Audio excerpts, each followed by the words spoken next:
My name is Jerry Gill. Today is November 4th, 2010. I'm visiting with Tom Borland in his home here in Stillwater, Oklahoma. This interview is for the O State Stories project of the Oklahoma Oral History Research Program. Tom, thank you for taking time to visit with me today. Jerry, it's my pleasure. It's a very nice honor that you're bestowing upon me. Well, I want to visit with you, of course, about your OSU experiences, and particularly your baseball experiences in the majors. But first, can you tell me a little bit, Tom, about your early life, where you grew up, your parents, your family? Well, I grew up in McAlester, Oklahoma, and I graduated from McAlester High School in 1951. And I played all the sports. I played football, basketball, and baseball. In fact, I did a little high jumping in track too.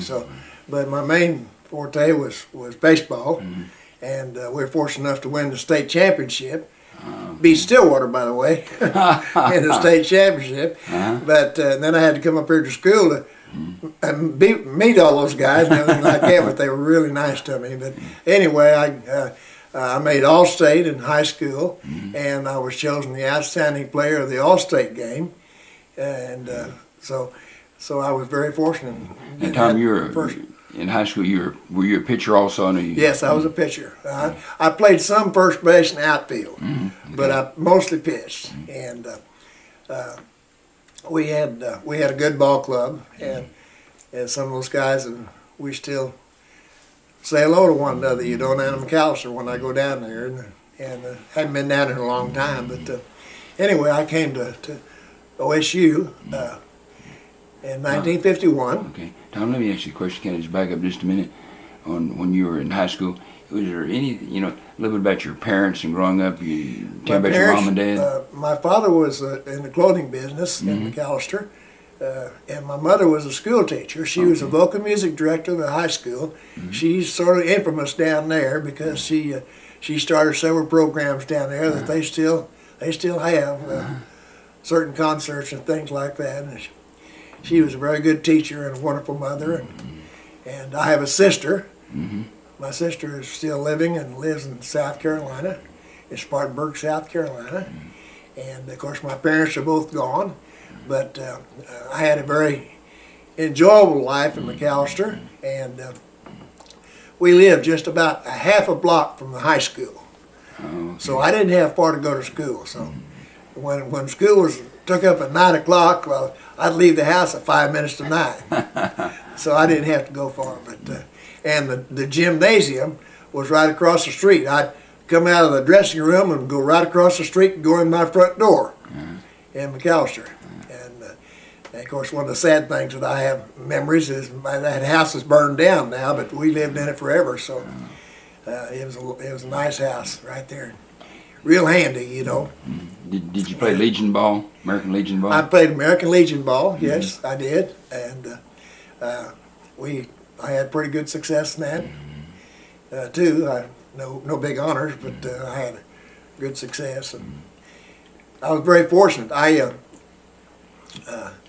was a lot of people, when I graduated from high school, I had opportunities to go to 16 different universities for scholarships. You did? Yes, 16 different universities contacted me. Wow. And over the nation, and I was trying to make a decision about what I want to do, and I looked up, and here is Toby Greene, Coach Toby Greene, the baseball coach, and Mr. Iba was the athletic director. They were sitting in my living room in McAlester, wanting me to come to Oklahoma State, and that made I said, well, I'm going there. If these guys will do that, these are the kind of people I want to be around, And so that's why I came to Oklahoma State. I came on a baseball and basketball scholarship. Oh, okay. I scored, it seemed like, my memory served me right, I averaged like 17 points a game in my senior year in basketball. But I came up here and played freshman basketball under Gene Smeltzer. And he was a freshman basketball coach and assistant coach at that time. And I got hit in the side of the head in practice and got a pretty bad concussion. I had to go to the hospital over at the infirmary and everything. And so they, Mr. Ibe and Mr. Greene got together after that, and they decided to maybe I better concentrate on baseball because I wasn't a good enough student to do two sports, and since I'd had that difficulty. So I just concentrated on baseball after that. Tom, so in the fall of 1951, you enrolled at Oklahoma State. Is that right? Would have been you graduated Yes, in the from fall of McAlester High School? 1951. Okay. Who were some of the other schools that were recruiting you? Do you recall? Who what? Who were some of the other schools that were recruiting you out of high school? Oh gosh, it's hard. Of course, Arkansas and the reason I didn't go to OU is the OU coach tried to recruit me through my catcher Carl Allison, who was an all-stater also, and he was played football down there and also baseball. He was a catcher, and anyway, the OU coach tried to recruit me through him, and I said no. The rest of the people I got letters from. And some of them I got a voice. There were several California schools, Arkansas. Gosh, I don't remember all of them, but there was quite a list, and they were all over the country. Nebraska and Kansas, and certainly Kansas, because I was born in Kansas. I was born in El Dorado, Kansas, and my dad worked up there. And then when I was 4 years old, we moved to McAlester and lived in that house. Moved to that house there, but El Dorado has always held a spot. In fact, I'm in the believe it or not, I'm in the Sports Hall of Fame and the museum in El Dorado, Kansas. I played 1 year of summer pro ball up in El Dorado for the El Dorado Rockets, and so I'm in the Hall of Fame. El Dorado, where I was born, and I'm in the Hall of Fame in McAlester, where I went to high school, and of course I'm in the Hall of Fame in OSU, Great. where I played college ball, and oddly enough, I heard, I haven't seen because I've never been to Cooperstown, but my name is in Cooperstown because in 1960 I was asked to be the left-handed batting practice pitcher of the 1960 American League All-Star team. And of course your name is you're part of the team because we had a right-handed and left-handed pitcher and a catcher for batting practice. And so my name is, because of that, my name's in the Cooperstown. So I'm in all the Hall of Fames that I could be in. That's great. It's a great story, Tom. So it's kind of interesting. Well, what... You're talking about Coach Greene, and he and Mr. Ivan recruited you. Well, what can you tell me about Toby Greene? What do you remember about him? Oh gosh, he grumpy old guy. When I was initiated in the Oak Club, my project to get into the Oak Club is I had to get a picture of Toby Greene smiling, and that was the hardest thing I have ever done. But I finally found one that kind of had a sneer. They accepted it. But he was a very intelligent, and I give him tremendous amount of credit for my success, any success that I had, because, left-handers, I'm a left-handed pitcher, and left-handers are notoriously wild. And he worked with me on my control and my, the fundamentals of pitching and everything like that. And I mean, he worked me hard. He really worked me hard. We used to work down in the basement of the gym when we started out in January and February. We in the old field house, and excuse me.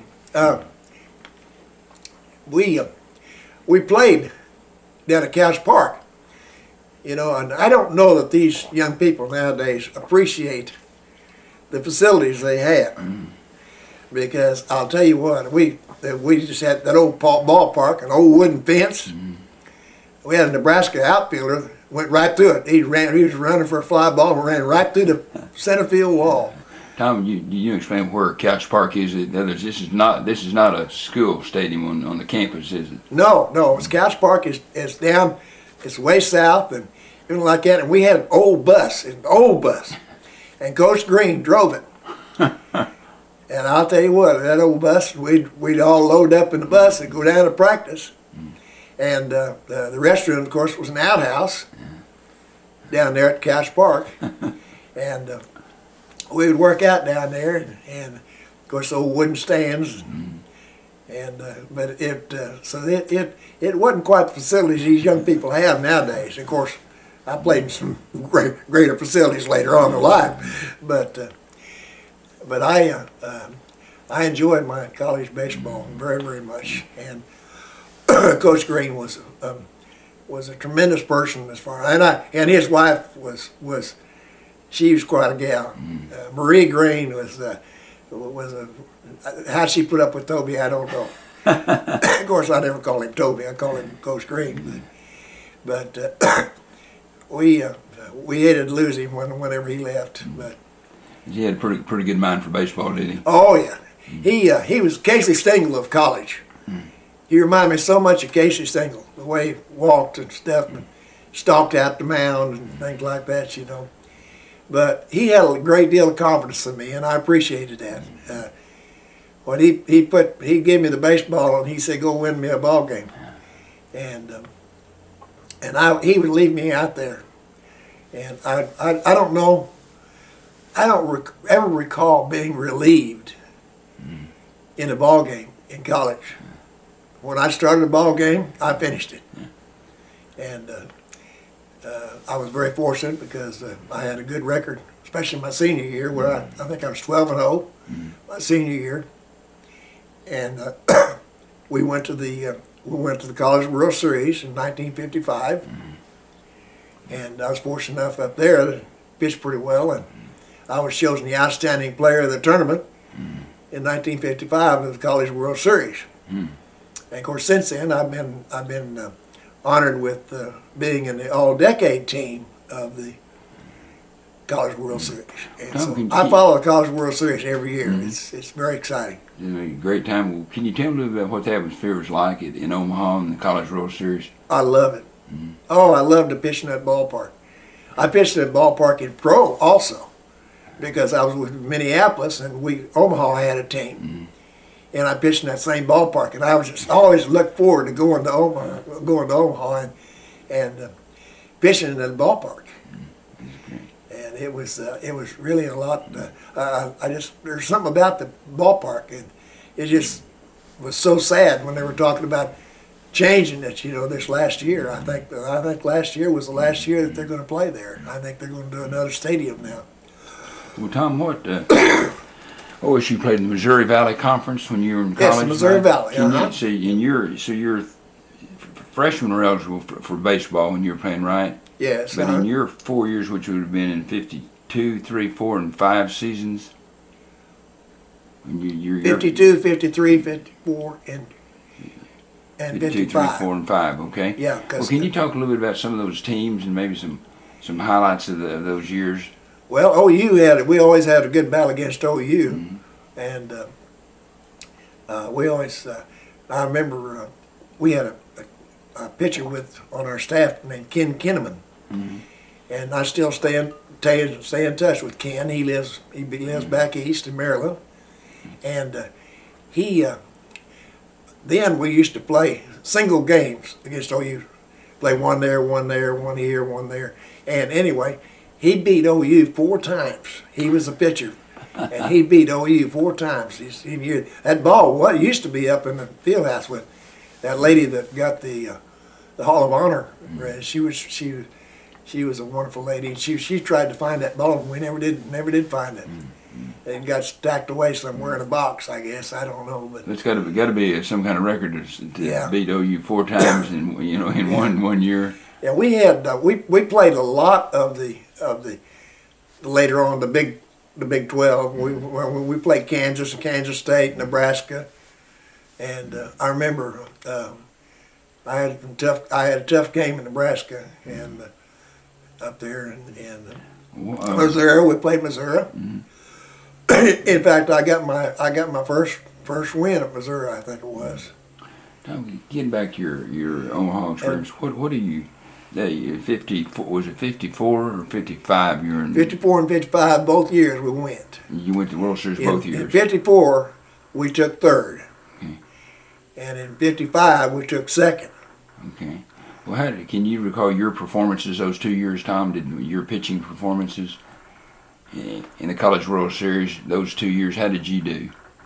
I did pretty well. I had some great games against Arizona. I pitched 12 innings. I think it was my senior year. I pitched 12 innings against Arizona, and it was 110. And they wrote the article. It said the slender left-hander hitched up his belt and finished the game. You know, that's what they wrote in the paper and everything like that. And it's kind of interesting. There's this young man by the name of Don Gill, who lives in California, who I stay in contact with pretty regular even now.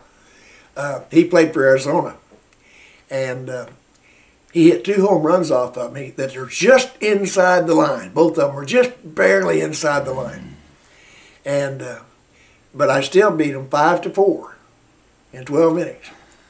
And so we used to. He gives me a hard time. He always reminded me of those home runs, and I'd say, "Yeah, how'd the outcome of the game?" Well, that don't make any difference. So what was your record those 2 years? Oh gosh, I don't recall. I think I was 8-1 my junior year, and 12-0 my senior year were my 2 records for 54 and 55. In those 2 years, how did you do in the College World Series? In your personal record? I did well. I didn't lose any ball games. I didn't lose any at all. The game we lost, I was getting ready to go in relief. The game we lost our senior year, we were playing the team that eventually won it, Western Michigan, I think it was. And anyway, they had a situation where they tried to bunt a man, and anyway, the third baseman threw it past our second baseman was covering first, and went out in right field, and Mel Wright was a right fielder. He had great arm, and he was a later basketball player at OSU. And anyway, he was going to throw this guy out at home, which was a winning run. And the first base coach was jumping up and down in his silence. You know how college kids are. He was a college kid. He wasn't the coach. He was actually a player coaching first base. And he was jumping up and down. He kept jumping, and he had worked his way, and he was actually on the field. In other words, he was on the field side of the foul line. And when Mel threw that guy out, he had him cold at home. He hit that guy right in the back of the head and dropped him like a rock. And at that time we had major league umpires that did the College World Series. And I remember Art Gore was the umpire's name. And he didn't call interference and everything like that. And excuse me, I was warming up right alongside there in Omaha, you know. And man, I was out there in his face. That umpire's face arguing that the interference, you know, and everything like that. And we never did get the call. And we lost that ball game because of that. And that was one of the hard times that I remember up the College World Series, because we really had a ball club that we could have won that ball at, but we didn't. Well, Tom, looking back on your pitching career, what kind of ERA did you have in college? What kind of what? Earned run average. I don't recall what it was low. Yeah, I had. So you were 12-0 your senior year, and you 12-0 my senior year, and 8-1 I believe it was my junior year. Did you pitch in your sophomore year? I think I was 0-1. I mentioned I won in Missouri. I think I lost that game in Missouri. I think I pitched in Missouri, and I think I lost that when I was a sophomore. And I was 0-1. So I didn't pitch that much when I was a sophomore. Did you ever play anything other than just pitching? Did you ever play position ball? Play what? Did you play a position other than pitching? No, I don't recall I ever did. If I did, it would be right field. Because we had a great first baseman. Phil Finnegan was our great first baseman. Who are some of the guys you remember playing ball with? Some of your Ronnie Bennett was a Stillwater boy, and he made All-American with me. He was Freddie Babb, Freddie Babb was a good basketball player as well as baseball. He played center field. Don Boer, who lives in Tulsa. Don Anderson was a left-handed pitcher who lives in Tulsa. Did you play with Max Bunyard? Max Bunyard? Bunyard, yes. Max was a catcher. Yeah. And he went on to become a general, didn't he? Yes, he did. Career? Yeah. Now, he caught in my early days. And I think maybe I threw to Max when I was a sophomore. But Jerry Patrick was my catcher. He was a good one. And Jerry used to, he keep me going. I listened to Jerry a lot. I mean, he really worked, and he was a good catcher. He lives back east. Did you play with Dale Roark? Dale Roark was a shortstop. Was he a pretty good ball player? He was a good one. He was an excellent ball player. And Dale Roark was, I was trying to think, who our third baseman was. I should be able to remember that. But was one of your pitchers Marion Moss? Marion Moss was a pitcher that was when I was a freshman. And freshman and sophomore, Marion Moss was a big stud. Yes. Ace, wasn't he? Yes, he was a good pitcher. He sure was. And Tom, you were saying earlier, we were talking about the facilities and the field that you played on. Then you mentioned something about Gallagher, then called Gallagher Hall. Underneath. Hall. Could you kind of describe when you were preseason, you were working in the winter, what that was like? Well, it was very dusty down in the field house. Just underneath in the basement. Oh yeah, down in the basement. It was just dirt, and of course it was crowded down there because you had all your track people using the track and everything like that, and you had baseball in the middle, So here we were playing catch and working on pitching and things like that. And of course the track men run around the track, Sometimes the football players are in off-season. Football players would be down there running, a lot of them. And so it was a crowded area. And of course it created a lot of dust. And I wondered when he was going to get any breathe at all anymore. But it was, that was quite an interesting time. We're always glad when we get outside, Of course, back then it was cold, and we started we didn't ever play our first game until late in March. And we always went down to Huntsville, Texas, and played down there, and to open up the season in March. And of course we played Rice and Texas, and we didn't play Texas now until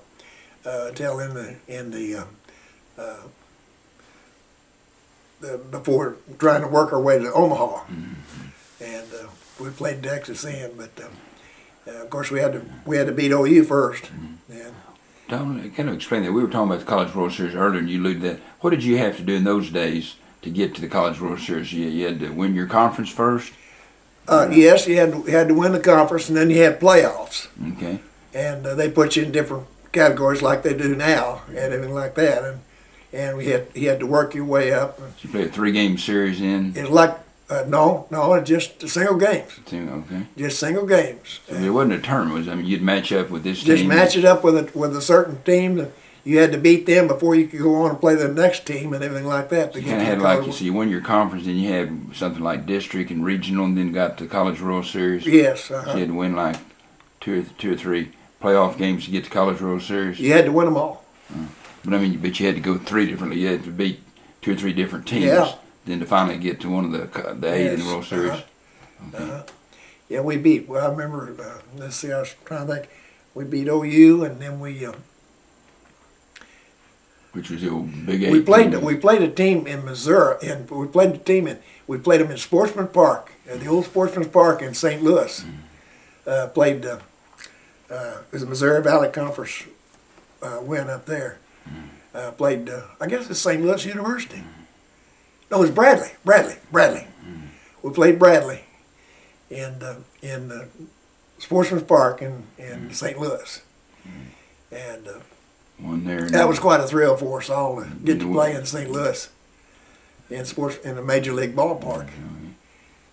So, what Tom, just a little bit about some of the personalities. Who, coaches and other trainers and so on. Who are some of the characters, some of the personalities you remember when you were there? Oh gosh, in college. Like for example, Byron Bird, the trainer. Well, Byron Bird was a tremendous guy. And he was funny, and he was a good trainer. But he went down there, and the one thing that I remember, Mr. Iba never missed one of my college games. I don't care if he was out of town, he'd drive back to one of my ball games. Why was that? He liked me as a pitcher, and he liked to watch me pitch. And I have tremendous. I can't tell you how much respect that I have for Mr. Iba, and I love the man. That was the saddest, one of my saddest days in life was when Mr. Iba passed on, but he was a tremendous man, and of course, like I never got to play basketball for him. I mean, when he was a coach, but he like I said, he was at one time. I think he was the baseball coach at one time. I was going to say back when he first came in the 30s for 3 or 4 years. Before that, but Toby Greene was a baseball coach when I came, and but we had some great personalities. Like I say, Jerry Patrick was a cut up, and Ronnie Bennett, and all of Bab, and they was all cut ups, anything like that. And we had a lot of we had fun playing.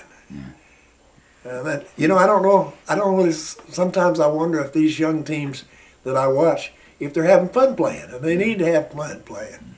If it's not fun, you shouldn't do it. I mean, I had fun in professional ball. I mean, we look forward to going to the ballpark every day, and it was we didn't make all that big money, and so consequently, we just enjoyed being out there with the guys and everything like that, And I remember when I left and started talking to people about signing and things like that, I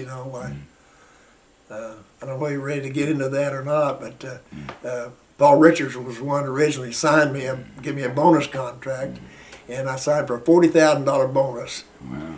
And it was split up, the bonus was, and I got so much in cash, and then I had to play to get the other part of it, anything like that. But anyway, Paul Richards was a naughty boy because he broke one of the baseball rules, and at that time they had what they call a bonus contract, and if you signed for a bonus over $4,000, you had to go to the major leagues and stay for 2 years, whether you pitched any at all. You had to stay on the roster for 2 years.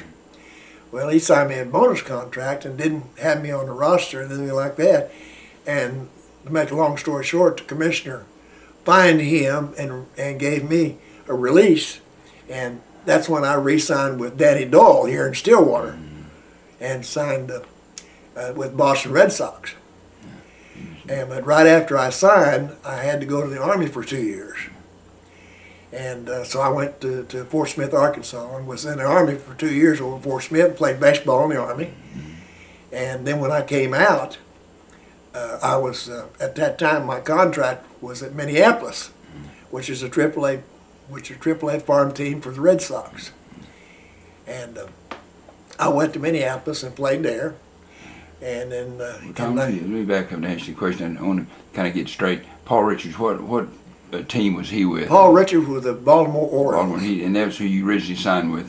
That's who I originally signed with. Okay. Now, later on in my career, Paul Richards moved down to Houston, and he was the coach of the first Houston Major League team called the Colt 45s. And in 1962, he traded for me when we were in Boston. He got me back down there. So I spent part of a year with Houston Colt 45s. Well, Tom, let me kind of get back on the top then, before I forget it, about OSU. I want to ask you a couple of questions about your OSU experience, in addition to baseball. For example, what was your major at Oklahoma State? My major? Your major. Everything. I was a little bit of everything. I was I actually, believe it or not, I guess you could say I was almost ready to flunk out. I mean, I was going to be ineligible and anything like that. And anyway, this dean of students, I was trying to remember his name.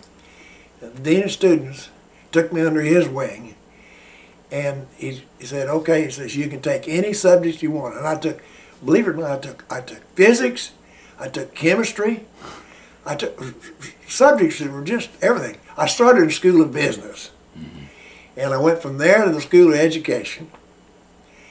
And I think I was in the School of Engineering for a while, and industrial engineering. I remember the motion and time study course was a great course, and that's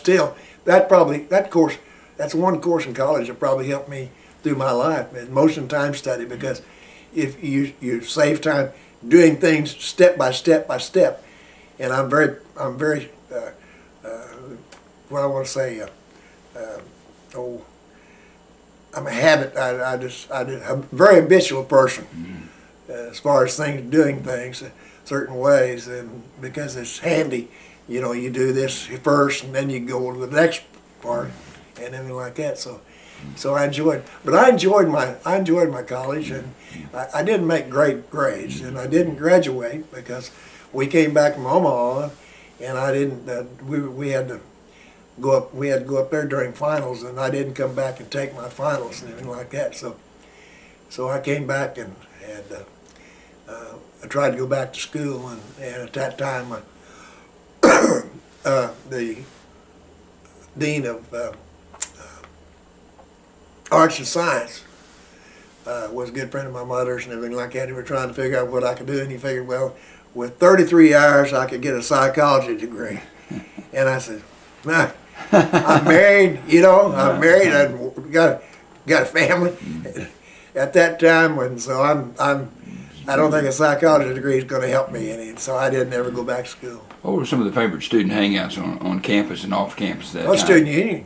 Because it was pretty much brand new at that time, wasn't it? A couple years old? Yeah, it was. It was pretty new. Of course, I don't want to talk about the bars, but yeah, mention specific, right? There were a few of those missed it, and like that. Sadly enough, when the kids, how kids are. And I guess in new construction, was the library under construction when you were there on campus? Just been finished. I think it was. I don't recall exactly, but I think the library was under construction, and it's a beautiful library. I remember that whole campus is beautiful. It's. Tom, what did you look back? What were some of your, outside of baseball, what were some of your favorite OSU memories when you were a student? Well, I met my wife. What year was that? In 1955, it was my senior year. I was living in an apartment with a guy from Tulsa, and we lived upstairs at this lady's house, and anyway, we used to take our laundry down to the Washington laundry down on it's called Washington down on Washington, and she was the cashier down there after she was in high school, and so I told Jim, my roomie, I said, I think I'll marry that girl. He said, yeah, right. He said, fat chance you got to marry that girl, because she was a very pretty girl, and. So when I was getting ready to get married, I called him and told him I wanted to be in the wedding, and he said, "You're getting married?" I said, "Yeah." He said, "Who are you marrying?" I said, "That girl out to Washington." He said, "Oh, you lying sucker!" He said, "You are not." And I said, "Yes, I am." I said, "That's who I'm marrying." And he came over and he took one look at her and he said, "Well, I'll be a son of a gun," He didn't say that, but that's what I'm saying. But anyway, we've been married for a long time, 50-some years. Got married in 1956, and that's, of course, one of my greatest memories that I have. And we used to, I remember we're with homecoming just not too long ago. I remember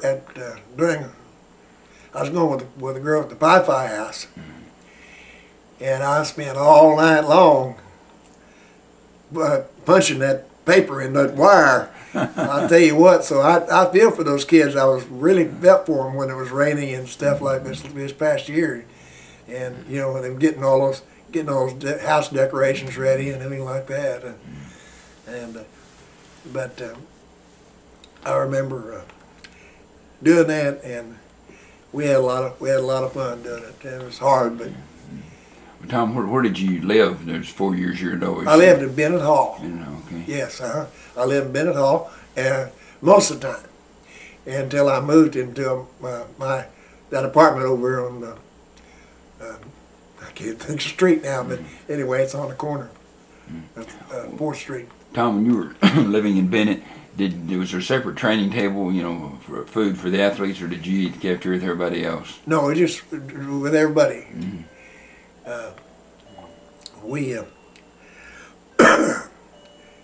Bennett Hall was pretty new, so all of our facilities and everything like that were pretty new, and Bennett Hall was pretty nice because accessible. You know, you could walk to class, and it wasn't that far. You know. Too bad the baseball stadium wasn't there yet. They built it right behind Bennett Hall later after you left, didn't they? Right, yeah. It's in fact, I was one of the kids later on. We were talking about playing, and I was telling him about playing down there. And he says, "You mean you didn't play out here?" I said, "No, this was just a field. It wasn't even a parking lot. It was just a field behind Bennett Hall and everything like that." And we did some crazy things in college. You know, I did some bad things. Some things I'm not particularly proud of or anything like that. But just a young kid, wild kid, you know, doing that. But I know these kids nowadays do that, and they do dumb things, like that football player not long ago. And that's too bad about that. But you know, he realized a mistake, so he's going to grow from that. And so a lot of your experiences that you make mistakes in college, you learn in later life, but you've learned something from those things, and so it's important that you do remember those things. Well, Tom, get back to our conversation in your minor league career. So were you drafted, or did you sign as a free agent out of college? Well, like I said, I was signed with Baltimore, with Paul Richards, but then he sent me out to Oakland. Well, so Oakland was my first professional team. It's called the Oakland Oaks. Okay. And Lefty O'Doul, the old left-hander, the old famous left-hander, was the manager at the time. And I went out there in 1955. And then, of course, the commissioner declared me a free agent, and I came back and re-signed after that. So then I went in the service for 2 years.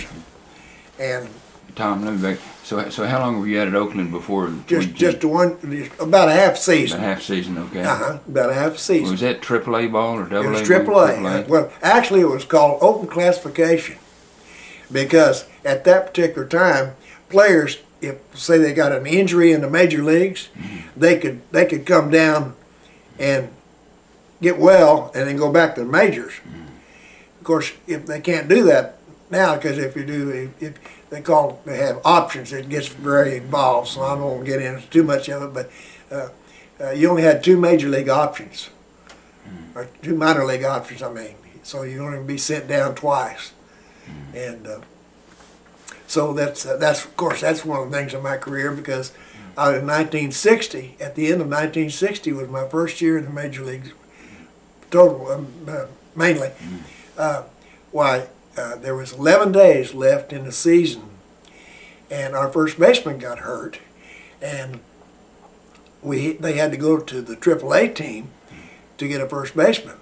Well, at that particular time, in order to get somebody from the AAA, they had to send somebody down. And somebody that had, of course, they couldn't send them down if they didn't have an option. And I was the only guy on the Boston Red Sox Boston roster that had an option.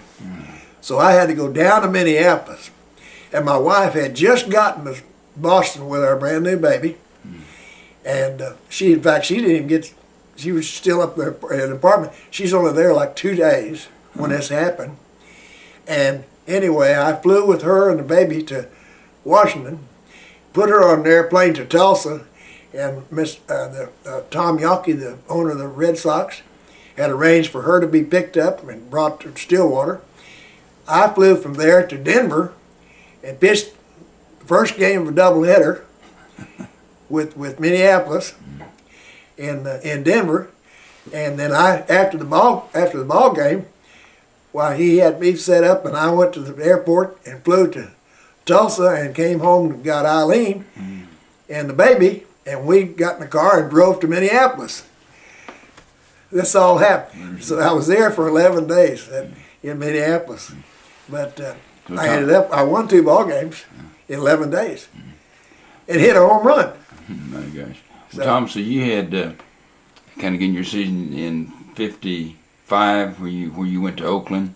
And then so you're there about a half season, then you got drafted in the military then, is that right? Yes, okay. I got drafted, yeah. Yeah, I tried to get out of it, and a lady down McAlester tried to help me in it, but they couldn't. That must have been a pretty bad time to your career, just to start it, then you had to take out 2 years. It really put a dent in my career, yeah, it sure did. So when did you make it back into professional ball?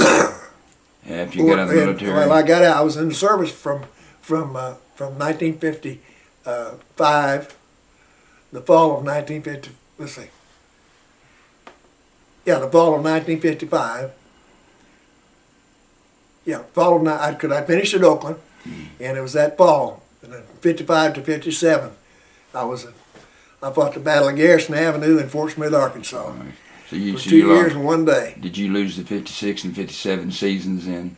In 56, I was in the Army, and in 57 I was in the Army. I got out in November of 57. Okay.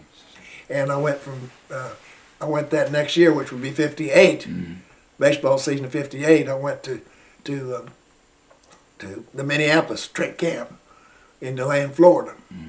And that's when I got my first taste of Major League Baseball, because they called me from DeLand, and I went down to Ocala. Anyway, at that particular time, the Red Sox were spring training in Florida, and I went down to Major League Camp down there, and I pitched several games and several exhibition games. And exhibition games, yeah, in spring training. And then, of course, I went back to Minneapolis and played for Gene Malk, who was later the manager of the Philadelphia Phillies. Right. And I played for him he was another one of the coaches that helped me a lot. And so I gave him and Toby Greene and my high school coach a lot of credit for any success that I've had. Minneapolis was AAA ball. AAA. Or open ball, whichever you call it. The what? Or open ball, as you described it. AAA, or then the one you said when you were earlier, there was an open league or something. Well, that was open classification. Was in California. Okay. But they discontinued that. Okay. So and then they just went ball. into AAA. Okay, gotcha. And, yeah, at that particular time, they had AAA and everything like that. So you're in Minnesota then in 58 and 59? 58, 59. And in 1960, at spring training, I broke spring training camp and broke camp and went to the Boston, went with the big club and everything like that. And of course, we had exhibition season, and on the way back to Boston, everything like that. And well, Tom, how did you kind of give the background? How did you first find out you were going to be signed to the major league team, Boston? Can you give a little bit of background? Of course, I had been around spring training, with Boston, with the big club. Were you there both years in 58 and 59 spring training, or just in 59? In 58. 58 is when I went to I got out of the military service. I just mentioned that I went to service and got out in 1957, and so the season of 58 was when I was down in Florida, and that's when I first was called down to the major league camp at that particular time. And I realized what I had to do to get there, you know, and to stay. And of course, the personalities have a lot to do with it, you know. I mean, if a manager likes you, the way you pitch, anything like that. And Pinky Higgins was the manager, and he didn't think I threw hard enough. It didn't make any difference if I could throw strikes, which I could with everything, curveball, slider, all of them. But I just didn't throw hard enough for him, you know. So that's how I got sent to Houston in 1962. What was your manager's name again? Pinky, Mike Higgins. Mike Higgins. Mike Higgins, yeah. And he was with the manager of Boston. But anyway, he, like I said, he didn't like me because I didn't throw hard enough. That's what I felt like it. Tom, what were your best pitches as a major league pitcher? My curveball. Curveball. I could throw a curveball 3-0, 3-1, 3-2, get somebody out. And I had real good success in Omaha and in college, and, you know, with a curveball, because people they just didn't see anybody throw the curveballs for strikes and anything like that. So, I mean, I just challenged hitters. You know, the pitching is all about fundamentals. It's all about timing. I watch some of these young players, the way they throw, and oh gosh, it's a wonder they can throw it all. But they throw extremely hard, and I probably threw harder my last year at Oklahoma City. I threw about 91 miles an hour, and that was probably the hardest I threw my whole career. So I never was a really what you call a fastball pitcher. I had a decent fastball, but it wasn't what I call a really great fastball. So control and break and pitching. The control was the big thing. And, I didn't walk a lot of people, and had quite a few strikeouts. I was very fortunate, and my ERAs were pretty low, I think, for most of the years. Of course, you can look in the major league books and get that information. Now, between 1955 and 56, you compiled some pretty impressive statistics in minor leagues. You had a 48-39 one-loss record and an ERA of 3.42. Yeah. Which is pretty doggone good statistics. That's not bad. For those years. And I was kind of looking up on Google, so I looked that up on you. Yeah, okay. So some pretty good. You're looking back. We talked about your minor league, playing career. What are some highlights for you in the minor leagues that you recall? I remember we were in the playoffs in the International League and American Association were going to have. They had a tournament at the end of the year, and so we didn't know who was going to pitch in this particular game. And we were at Minneapolis, and I noticed it came out in the paper. Gene Walker, and they asked him who was going to start. He said, "Well," he said he wasn't real sure, but he thought he'd take a chance on Tom Borland. And boy, that just went all over me. I said, "I'll show you how I'm taking a chance on Tom Borland." And I went out there and pitched against him. And in fact, I hit a home run in that ball game, I think, as I recall. Or maybe I got a base hit. I don't know. But anyway, I pitched really well. We won it, and got to go on down and play some more. So, but that was one of the big times that I remember. And it's hard to remember an exact game or anything like that because I had a lot of success. If Gene Mock got down to the seventh inning or something like that, or anything like that, boy, he would do something to win, and I like that in him. But he was tough on me too. It's like I said, Coach Greene was tough on me, and young players need that. They need some discipline, and it's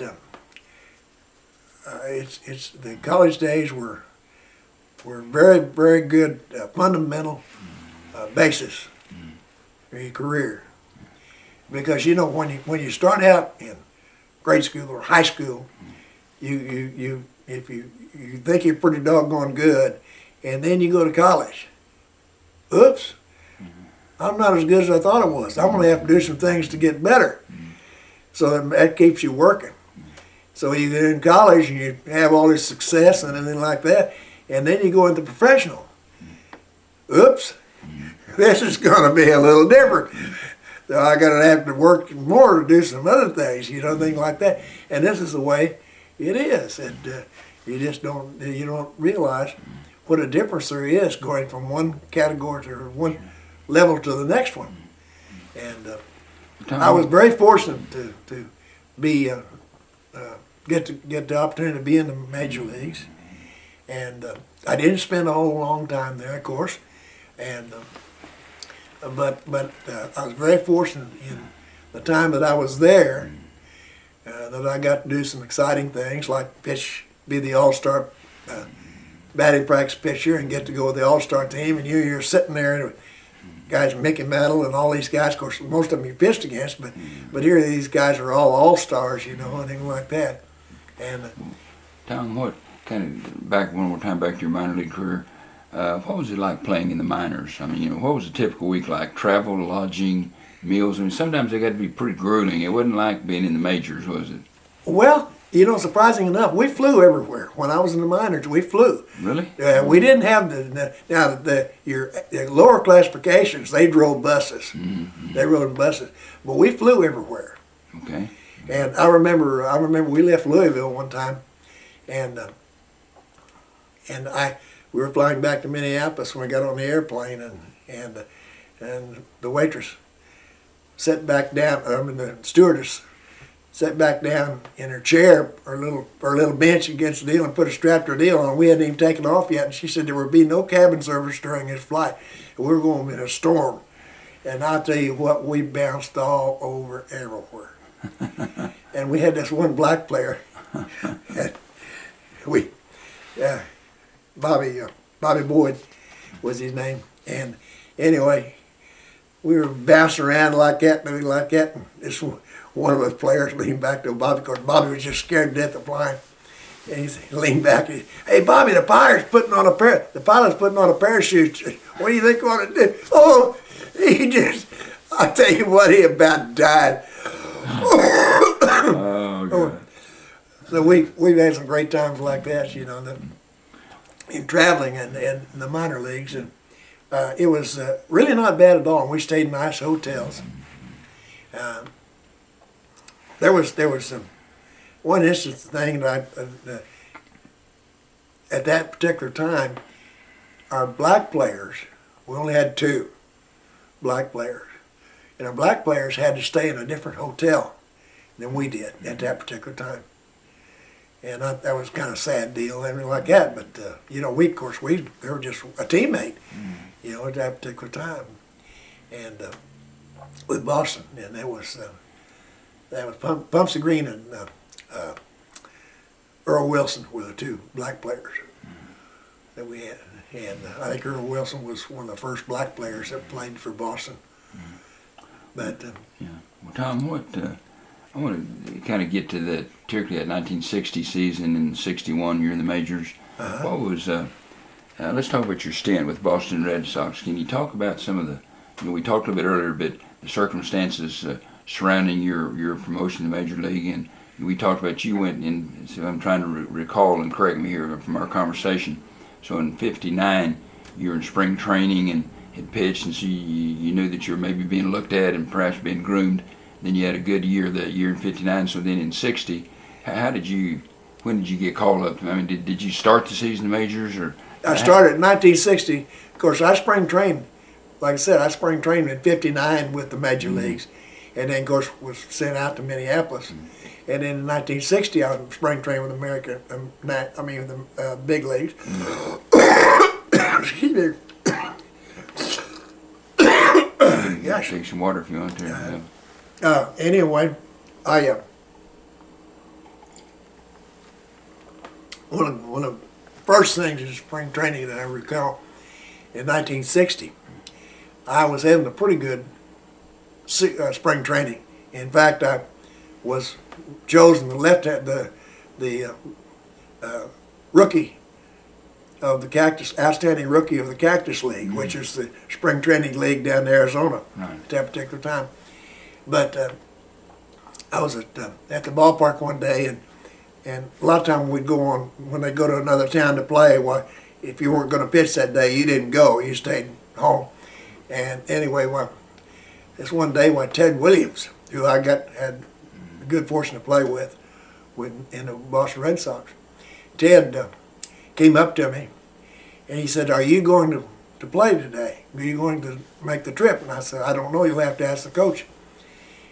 So he did come back and he said, "I want you to throw me some batting practice." And I said, "Oh, you need a left-hander?" And he said, "No, I need you."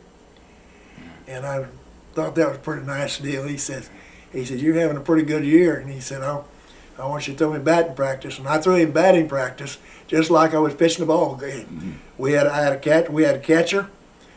It was just Williams hitting.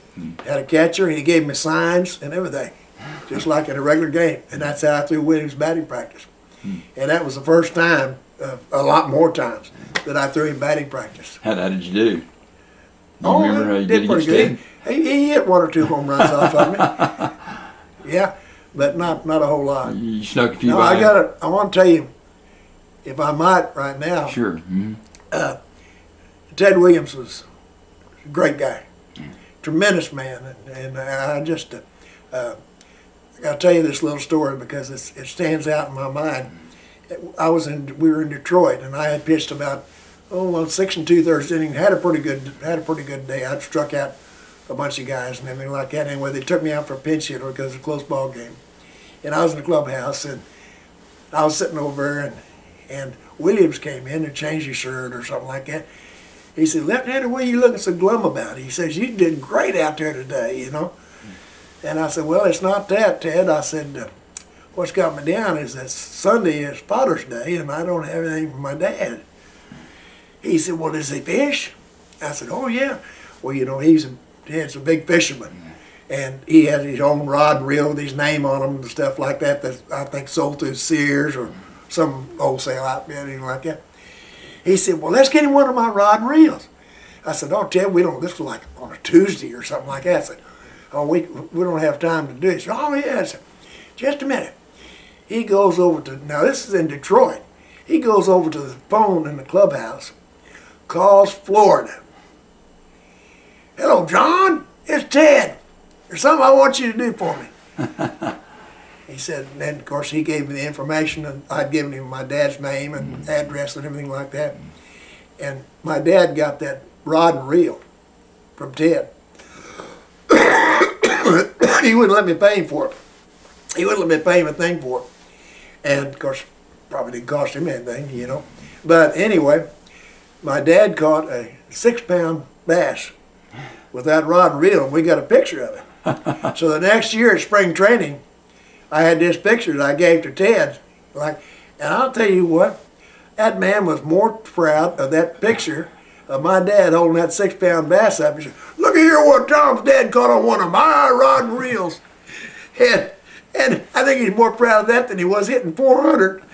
You know, so this is the kind of guy that he was, and that's one of the great experiences I'll never forget. You know, I just couldn't believe it. I mean, here's a guy, and he would, whenever I throw him batting practice, we'd be on the road or something like that, and I'd throw him batting practice. I'd go in and change my shirt and everything like that, and there'd be $100 bill in my locker every time, and he wouldn't take it back. Great guy, great story. So he's a great guy. Tom, we were talking about your experience with Ted Williams. Any other, you told me you'd pitch batting practice to him. Any other memories you have of Ted Williams when that 1960-61 seasons? Well, it's just Ted Williams was a good friend and everything like that. And of course, he cost me a ball game in Kansas City because I had the bases loaded. He dropped a fly ball in the outfield, and that got him close enough to. They scored some runs and everything like that. I was still ahead of them, but when I left the ball game, but Tom Sturtevant came in, pitched for relieved me, and he didn't get him out, so I lost the ball. I ended up he gave up a base hit that let my runner score. So, and that was the third out. So, anyway, that's the bad thing about it. But he was a great outfielder. But no, I don't. That one story about him buying that deal that stands out to the greatest one. I remember I went up in the stands and I was out in the bullpen. I went up in the stands and I don't remember which home run it was, but I got the ball from the fan. I got it out of stands and and I gave it to him, So he liked that. And Tom, who were some of the other guys that played on the team that you remember that maybe other people would know? I don't know. Jackie Jensen was an outfielder. Gary Geiger was a center fielder from. He lived in Tulsa and for a while, and I will in Boston. The one instance that I haven't mentioned, anything like that. I was on the bullpen, and I hadn't pitched in my first real season game, and Frank Sullivan was a pitcher, a great pitcher. He was with the Philadelphia Phillies later on, and anything like that. He was a cut up, and so they had me warming up to go in this ball game. I think it was against Baltimore. And anyway, I got ready to go in. He said, "Now, kid," he said, "I'll tell you what's going to happen to you." He says, "You're going out there," and he says, "you're going to take your warm-up tosses," and he says, "you're going to get ready to pitch, and you're going to look down for your sign, everything like that." And he says, "your legs are going to turn to water." And of course, I laughed, because I'd been up to Omaha with a lot of fans, He thought all the fans and everything like that, and so. What a joke. And I walked in. I didn't ride the little cart. I walked into the pitching and everything like that, and I went in and took my warm tosses and stuff like that.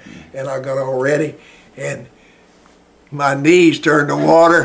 And I called time and turned around and looked out to the outfield. He said, "I told you so. I told you so." Was this your first appearance in the major leagues? Yes, this is my first appearance against Baltimore. In Baltimore, having a lot of folks in the stands. Oh yeah, thousands, and like 40,000, like that, and had my first balk because I was winding up, and when I was coming with the ball, I hit my leg with the ball and trickled on. They called the balk, of course, scored a run, had a guy on third, so that's quite a memory, that first game, and later on. How did you do, Tom, in that game? Other than your balk, did you have a pretty good game? So you came in relief? I came in relief. Yeah, I didn't pitch. I didn't pitch that long after the balk and everything like that, but. I did fairly good, and like that. Billy, I said a while ago, Mike Higgins was the manager. In my rookie year, Billy Jurgis was the manager at my rookie year, and he liked me, and so he was the one who really gave me the opportunities. And Mike Higgins was later. And later that year, and then the next year. Tom, were you primary reliever or starter? I was primary reliever, and I never was. I got starts in ball games.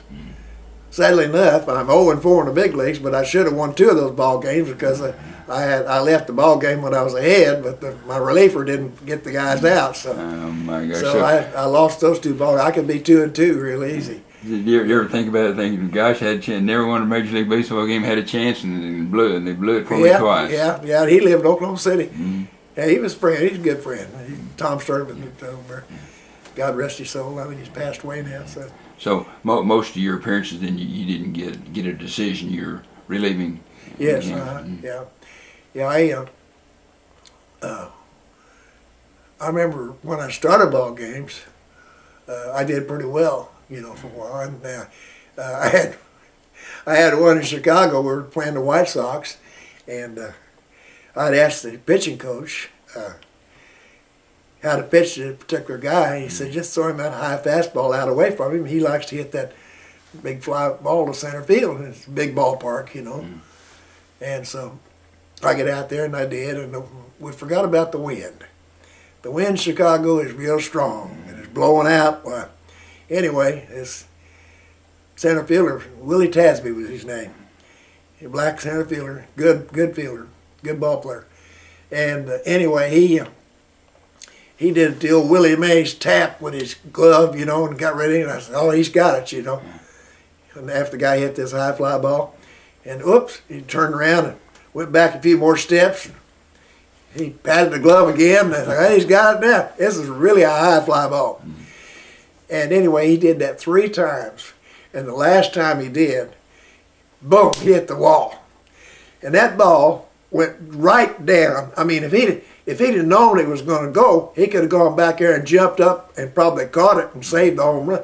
But it went just right in behind the center field wall for a home run. Well, at that particular time, the general manager of the Chicago White Sox he's a big band guy, and anyway, they had this scoreboard that whenever one of the White Sox hits a home run, it sounded like, and the rockets shoot off and everything like this. Of course, that happened. Well, when that goes on, you just stand out on the mound and wait till it's over because the people are going crazy, you know. And I can't think of the guy's name now, but anyway, he was the one that had the first midget ball player, the midget leadoff man. Bill Beck. Bill Beck, that's the guy. Thank you. That's the guy. Anyway, I'm out there on the mound, and of course he's loving it, you know. And the fans are going crazy, so I'm standing. So finally, they get all through, and umpire gives me another ball, and I get ready, and I toe the rubber, and look down from my side. Boom, boom, boom, more rockets. What the world's going on, you know? So he had to stop, you know. So when it did it 3 times, the computer evidently messed up or something like that, and this thing went off 3 times. And I looked up there, and Beck was up there in his little box, and he was laughing. He goes, well, I have had a little bit of a temper, and I got this ball. And I decided, you like it so well, I'm going to let you have this ball. And I started walking over toward that box, which is right above their dugout. A lot of players didn't like it. And they could see what I was thinking about doing. Throw it, Tom, throw it. They were encouraging me like that. And this umpire, Toothpick Runge, Ed Runge was the umpire. And he was coming down third baseline. He said, don't throw that ball, kid. Don't throw that ball, kid. You don't make enough money to throw that ball, kid.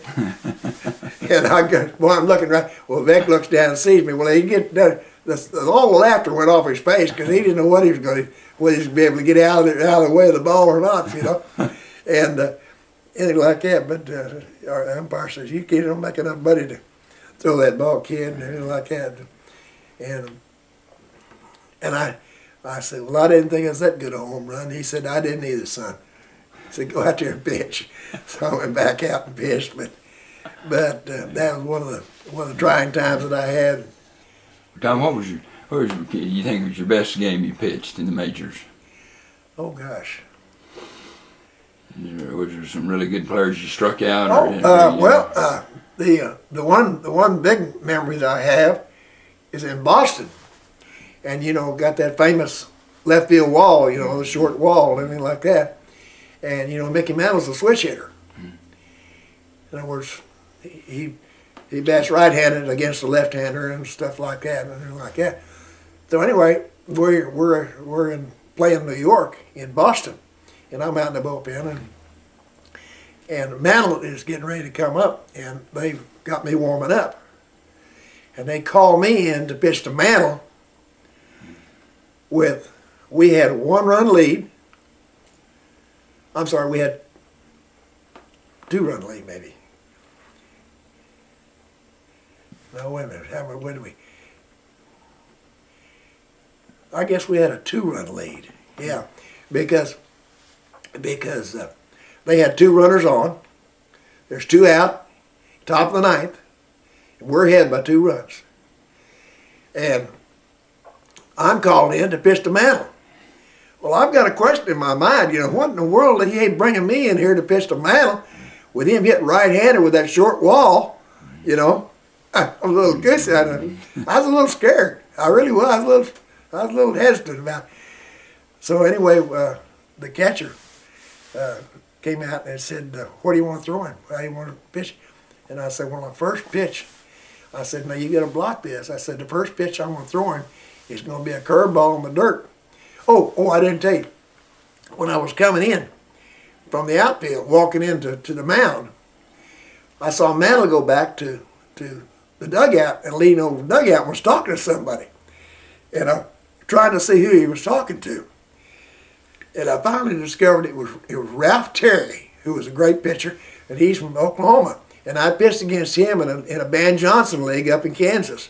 He was with Missouri, and I was with Oswego, Kansas. And anyway, he knew that I had the good curveball. So I figured, well, that's what he's telling Mantle, to look for the curveball. So I'm going to show it to him right off the bat, but it's going to be in the dirt. So I said, "Now, Sully," Hayward Sullivan was an All-American football player in Florida. He was a catcher. And I said, "Now block that sucker." So he said, "Okay." So he did. So anyway, I threw that, and to make a long story short, I popped him up. Well, it's probably the highest pop-up I've ever seen in my life. Because both runners scored. Mantle was going from second to third.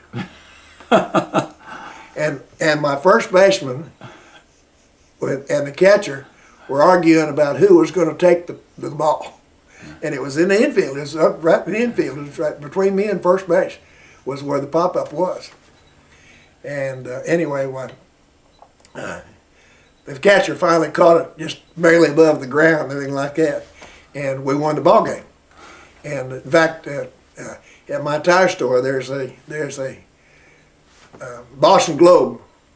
It's framed, Boston Globe. Borland gets out and beats Yankees or something like that, And the guys give me a hard time over that deal. I said, "My gosh, I pitched 3 hitters and didn't get my headlines in the Boston Globe. You pitched a 1 hitter, for crying out loud." Well, they made a big deal out of it because Mantle's from Oklahoma and I'm from Oklahoma and everything like that. It was your ice on that ball that come down. It was so high. Oh yeah, oh yeah. The man was already hitting I the said, third for the one of you guys has got to take that.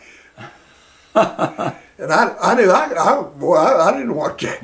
Wasn't it unusual for the catcher to catch it? Usually, you have your first baseman, don't you? And the first baseman and the catcher was coming out there, and the first baseman was coming, and he saw first baseman going, "Come on, Sully," and Sully saying, "Come on, come on." I can't think of the first baseman's name now offhand, but so when you set him up that curveball, then what did you get him to pop up with? I got him popped up with a fastball, with a sinker on the outside that didn't sink. And if it had sunk, he'd have hit the fire out of it, but it didn't sink, and he got under it and hit it straight up. And that's the only time I pitched against the Yankees about 6 times, and that's the only time that I pitched against Mantle because he would go in and out of the lineup because of his leg situation. He had osteomyelitis or something like that, the problem with his legs and everything like that. So he didn't play all that much. Did you pitch against Maris? Was he on that team? Maris, yes, I struck Maris out about every time I faced him. I had real good success. In fact, my roommate was Tracy Stallard. He's the one that Maris hit the home run off of, the 60th home run off of, and everything like that. And but I got Maris out about every time I faced him. And the one great time, one thing that I want to tell you, when we were in the All-Star game, and I finished my batting practice saying I was in the clubhouse, and of course Yogi was on that team. And anyway, I'm getting ready to get me a soda pop, and somebody comes and hits my hand. And I turned around, it was Yogi. He said, we don't drink this. So here's what we drink in New York. And he brings out this little bottle that looked like chocolate milk. and it had Yoo-Hoo on it. I don't know whether you've ever heard of it or not, but it's called Yoo-Hoo. And it looks like chocolate milk. And it had the Gill McDougal's picture on the cap. So you had to yank all your players, coaches, and like that. He says, this is what we're drinking around here. Well, of course, I later found out he manufactured it, things like that. And it tasted awful. It tasted awful. But I got to sit down there in that clubhouse and talk with Yogi Berra and about pitching for about 45 minutes. And I learned a lot. And of course, he actually told me how to get him out. I knew how to get Yogi out after we finished our conversation and like that, But that was a great experience to spend that time. And evidently he liked me pretty well too, because they later came to Boston. And I don't know if you remember his son, Dale Bear, was played. I can't remember who he played for, but he's a major leaguer. And anyway, he was just a kid, and we were in our clubhouse getting before the game, and Yogi came in and had Dale with him, and he was standing there looking around and like that. And one player said, "Who are you looking for, Yogi?" He said, "This is the guy I want to talk to," and pointed to me. I mean, here's all these great players, they talked to, but he wanted to come over to talk to me. He came over, and this wasn't long after the All-Star game. And he said, "I want you to meet my son, Dale." Like that. And I said, "Dale," I said, "do you drink that Yoo-Hoo?" "Oh," he said, "no, that's the awfulest tasting stuff I've ever tasted in my life." And Yogi's laughing. And so that was one of the big times that I remember, a personal thing, getting to meet guys like that, and have a personal relationship with great players like that.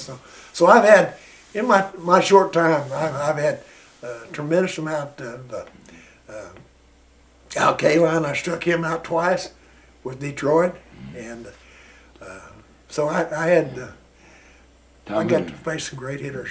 Who was your toughest out? Well, people always ask me that. Today I still get letters from fans, and I sign autographs and everything. Still, I get around 5 or 6 a month. Really? Oh yes. Still now, years later. I'll show you all my cards and my deals out here. 50 years later, you're still getting requests for autographs. I still get them, and my last year was 1963, and I still get probably 5, 6 a month. And they come from everywhere, all over, overseas, everything like that, But so your toughest out? Huh? They always ask me that question, and he's the guy with the White Sox. Here I am. My name, my memory. Huh? Louis Aparicio? No. Yes. Yes. How'd you come up with that? When I was a kid, that's who I remembered. When I thought of the White Sox. And he didn't hit me hard. But if I jam him, he'd poop it over to the third baseman's head. If I throw him a good sinker on the outside or something like that, he'd pop it up over the first baseman's head. And it just drove me crazy. Now, I pitched against him in winter ball. I went down, I played winter ball in South America. And I played against, he was with Rapinos. And I pitched against him. I got him out all winter. And we get in the major leagues and I can't get him out. So that's very frustrating. But he's probably one of the toughest outs of any that I had. I really didn't have, like I said, I struck Barris out every time I faced him that year. Of course, he's on my side, so it's pretty easy. But Tom, let's see, this is 1960, Tom, was probably your full, was maybe your best year in the majors? Yeah, that's my full year. And then, except for the 11 days that I mentioned at the end of the year. Right, that I had to go down to Minneapolis. So you came back to the majors and pitched in 61. Can you kind of talk about the rest of your career, maybe after the 60 season? In 61, and I spent most of the year, and I was involved in a car wreck, and I messed my arm up a little bit, and so anyway, I was having a little difficulty, and they sent me out to Seattle at the latter part of the year. So I finished 1961 in Seattle. So I didn't finish 1961 with the Red Sox. So I really, to be honest with you, I've never had a full year, start to finish, with a major league team. I had the parts of several different years, which makes up about 2 years. That my total experience in the big leagues. So you did all but about 18 games of 60, though, correct? I did mostly in 60. And then yeah. 61, you had an injury, and then Yeah. did you pitch in 61, 62? I had an injury. It was later in the year. So I had pretty good success, and I started the game against Baltimore, and it was ahead of them, and Sterling came in, and I lost it like that. So anyway, you know. So in 62, was that the year you were traded to Houston in 62, or? In spring training of 1962, we were living in Scottsdale, Arizona. That's where Boston Red Sox trained in spring training, and Houston was over at what's that little town? Anyway, it's like 14 miles or something like that from Scottsdale, and I had to drive that every day back and forth and everything like that. And so when I'd drive over there, I'd have to drive over there, and of course that we get on a bus and go drive to Phoenix to play the team in Phoenix, and drive back to Apache Junction. Apache Junction was the name of the place where we spring trained. And then drive back to Apache Junction, and then I had to get in my car and drive back to Scottsdale. So I did a lot of traveling the latter part of that spring and everything like that. But I broke camp with Houston, and spent about half a season with Houston. I made most of the National League parks, but not all of them. I remember I warmed up in a jillion of them. I warmed up at Wrigley Field, and I got to the old Cubby ballpark. It's kind of great. I was quite a Cubs fan when I was growing up, and I was a Cub fan, and believe it or not, it's Cub in St. Louis because of Musial. Sure. And I struck Musial out, and it was one of his last, right the last of the year in 1960. I think he was still 1960, and I struck him out in spring training. Tom, what kind of season? I'm thinking back to 60, 61. How did Boston do those 2 years? Oh, no, we were latter part, and midways, you know, PF6. We didn't have a very good ball club. We didn't have good ball clubs at all. They weren't anything like they are, and I remember that's why it's exciting when they got up to got up here in the World Series and stuff like that. Tom, we've talked a lot about some unique experiences, etc.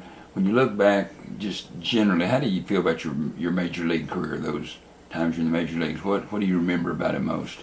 Well, I'm sad that it wasn't longer, of course, but the camaraderie of the ball players, I think, in the major leagues, and going to these ballparks and all these fans. You know, here's everybody in the ballpark's full of people, and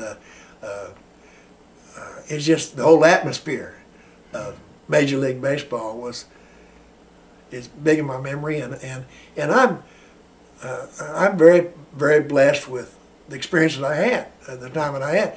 I mean, you stop and think about how many young men think they're going to major leagues or want to go to major leagues and don't ever get close and don't ever make it. And I got there. It might have just been for a cup of coffee, but I got there, and I got to experience the major league feeling. And I have been very respected for the appearances I've had over the years. Because as I said, I still get cards. And these people that write me, I wish I had one to show you. These people that write me say, you know, you got to play when baseball was a game. You got to play with the great players. You got to do this and like that. I'm a big fan of yours. I watched you pitch. I think you're a great pitcher, even though you didn't have good, you know, a lot of things. So fans are great people, and that makes me feel good that I had the opportunity to at least go for a while and be in the major leagues. And of course, I'm old now, and you think, well, you're forgotten, but you're not. And that's a very special feeling.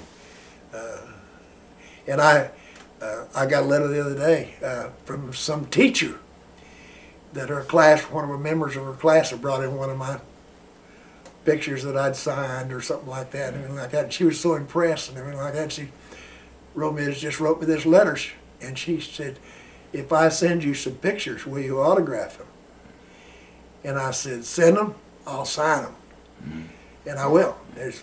She had, and I occasionally always write a little note to the people that send those cards, and I of course sign the card and everything like that. And Tops Bubblegum had me sign a bunch of cards. I signed 600 and some cards for Tops Bubblegum. Here recently? Not too long ago, Huh. about a year ago. And the guy came from Edmond, came over here and brought all these cards and everything like that. And I sat here and signed every one of them. And so I had to sign a contract that they could have them and stuff. And of course they paid me. They paid me $500 to sign them. And I did that. So I've got a lot of signed cards out there. I don't know what they did with them or what they're going to do with them, but anyway, it still is to have those fans send me those cards. And I send them every week. And I ate at Subway, and this young man was a big baseball fan and like that. Anyway, I had an extra card, and I signed it and took it over to him. And I'll tell you what, you thought I'd bought him the Empire State Building. You know, he's told everybody. He has told everybody.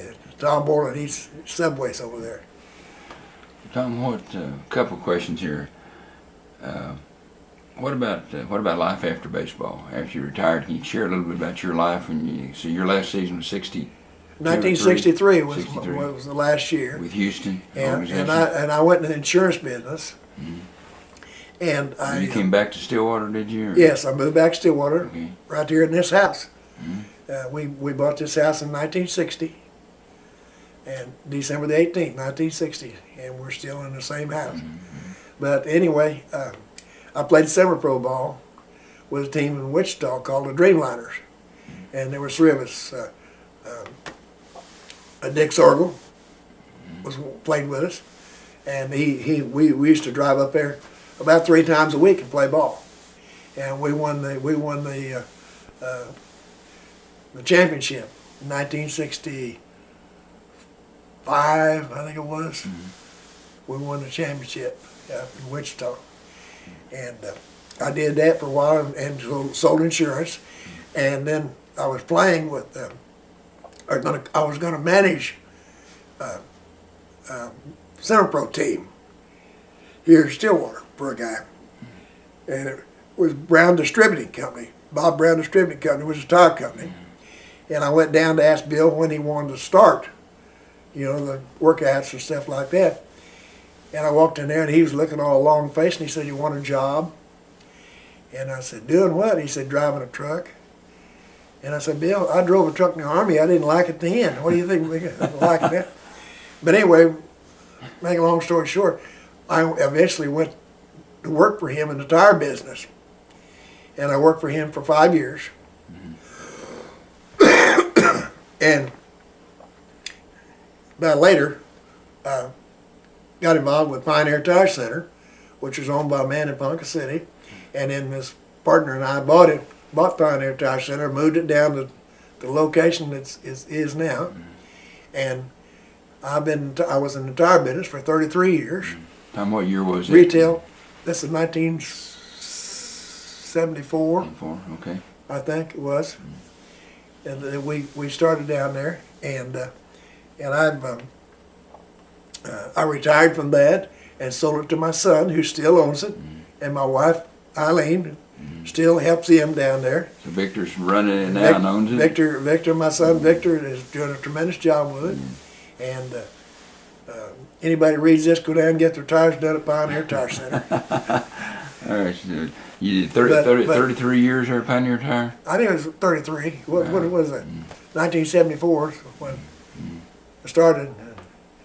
So I've been actually in the tire business. Because partly it was with Brown. So, but I've had that store for a long time. Absolutely. And well, Tom, what? now I'm retired and I don't do anything but play solitaire on the computer.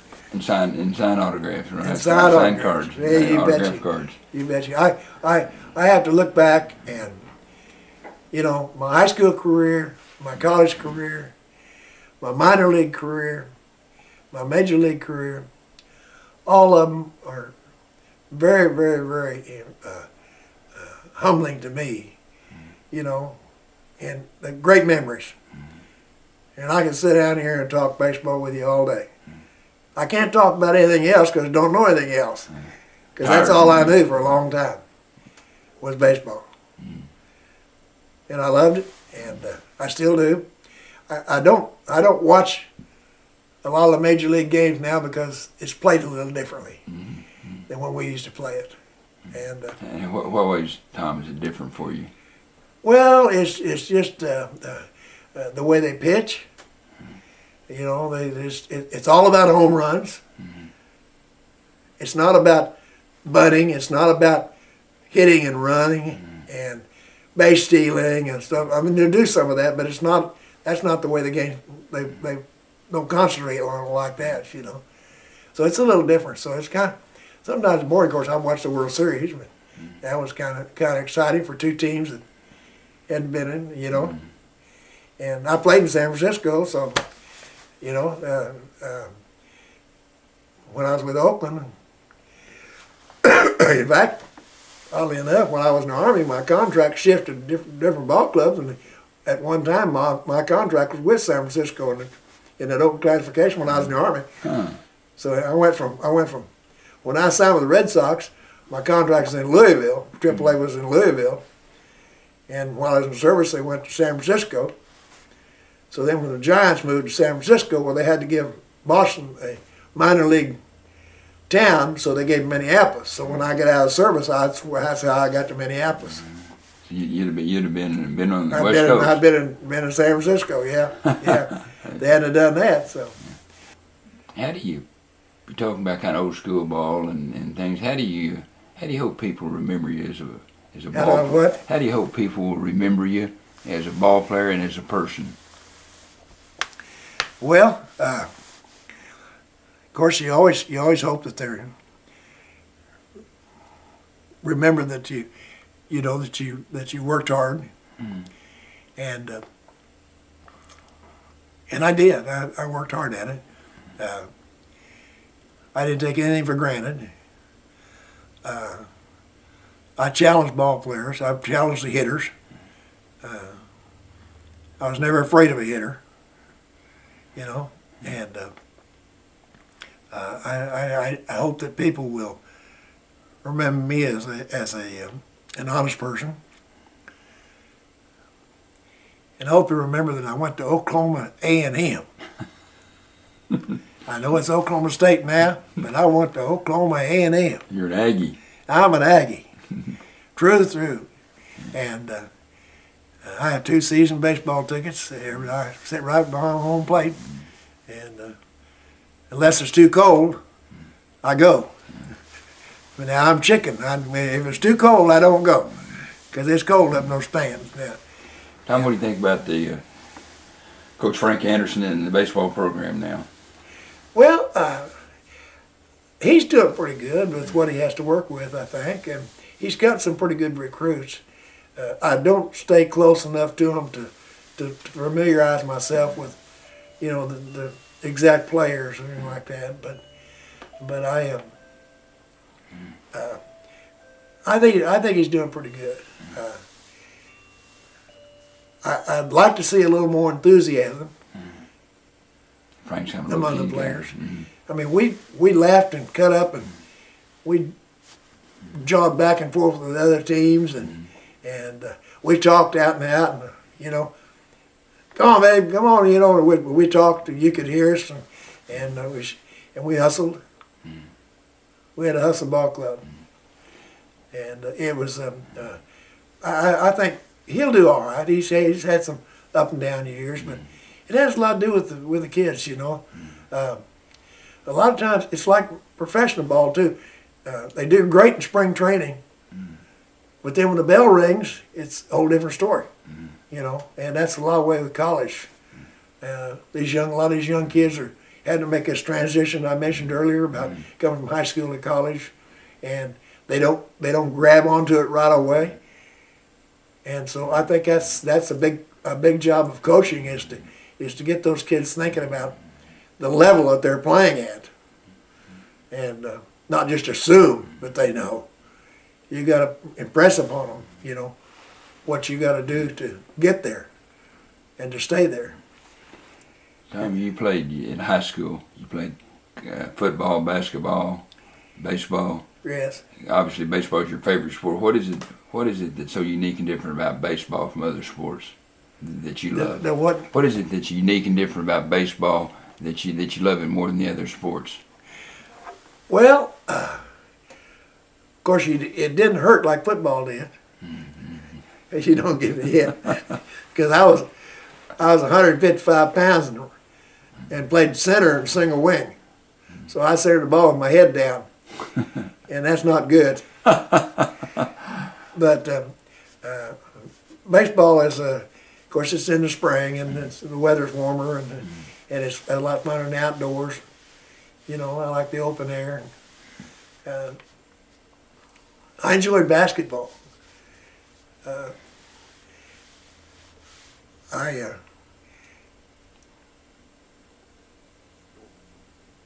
played at McAlester, and a lot of people know that I enjoy the things that I did. You know, playing all the different sports and everything like that. But baseball was just something special about it, and I knew that I could go on to a higher level in baseball. I had a better chance of making it to a higher level, and I'd always wanted to be. I remember when I decided to play baseball, the McAlester Rockets was a Class D ball club that came down to McAlester, and I worked the scoreboard. So I got to know a lot of the players. I pitched their batting practice. And so, boy, I was a big hot-shot kid, you know, pitching batting practice at a professional team. Of course, they were Class D, which is the lowest classification there is. And, but anyway, you know the name Whitey Herzog, who was a manager of St. Louis for a while. Well, Whitey started at McAlester in Class D. And I remember that. In McAlester, and when Whitey Herzog was down there, Class D, and I pitched against Kansas City, and Whitey Herzog was playing for Kansas City, and I pitched against Whitey Herzog in Kansas City. So here I was pitching batting practice in Class D, and here I'm pitching against him in the major leagues. So that's quite a. Is that the old Sooner League? Pardon me? Is that the old Sooner League? Still Sooner League, and McAlester and Duncan, seemed like a bunch of... No, didn't have Duncan. We had McAlester, Wewoka, Henrietta, Ada. Oh, Ada. Is Ardmore in there? No, Ardmore wasn't there. Okay, all right. No. Of course, was Muskogee? Muskogee might have been in it. But I don't remember this. Might have been a Sooner State League. Yeah, Sooner. Sooner State League. Sooner State League. Tom, we've talked about a lot of things here, and I didn't mean to wear you out, but what are we, is anything we've forgotten to talk about or something you'd like to mention that we hadn't brought up? Well, I would just like to say that I'm very humbled for all the honors that I've received. You know, as I mentioned earlier, the All-American, the All-State, the Outstanding Player Awards, the Hall of Fame inductions, and all of these things. They're very important to me, and it gives me a good feeling for something that I obviously accomplished. And so it gives you that fulfilling feeling that you have accomplished something in life. And that should be everybody's goal, because goals are important. And you have to set goals or you don't have anywhere to go. I don't care if you're grocery shopping. You got to set goals. You have a list and check them off, huh? You got to check them off. Tom, you were also, did you say earlier you were outstanding, you're the MVP at the College World Series? Yes, That's got to be quite an honor as well. Yes, that was a big thrill. I didn't find out about it until I was up at Baltimore, and when I was working out with them up there after I'd signed or was thinking about signing, and the guy in the hotel there told me that I'd made All-American and I was the outstanding player. And like that, I later got a award that has outstanding player. I have it out here in my little cabinet. But I am.